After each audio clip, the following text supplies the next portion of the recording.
ஞானியாக இருந்ததுடன் அதே பல்கலைக்கழகத்தில் விரிவுரையாளராக பணியாற்றினார். தனது விரிவுரைகளுக்காக வேதாகமத்தை ஆழமாக ஆராய்ந்த போது திருச்சபையின் போதனைகள் எதுவும் வேதத்தில் இல்லை என்பதை கண்டு அதிர்ச்சி அடைந்தார். அவர் ஆராய்ந்தபடி வேதாகமம் தேவனுடைய வார்த்தை. வேதாகமம் ஒன்றை மட்டுமே தேவ சபை அதன் போதனைகள், நம்பிக்கைகள், கட்டளைகளுக்காக பயன்படுத்த வேண்டும்.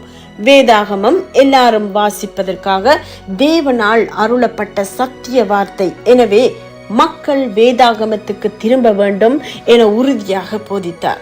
திருச்சபையின் நெறி தவறல்களினாலும் ஊழல்களினாலும் பாதிப்படைந்து வெறுப்புற்றிருந்த பலருக்கு ஜான் வைக்லிஃபின் போதனைகள் ஆறுதல் அளித்து நம்பிக்கை ஊட்டுவதாக இருந்தன.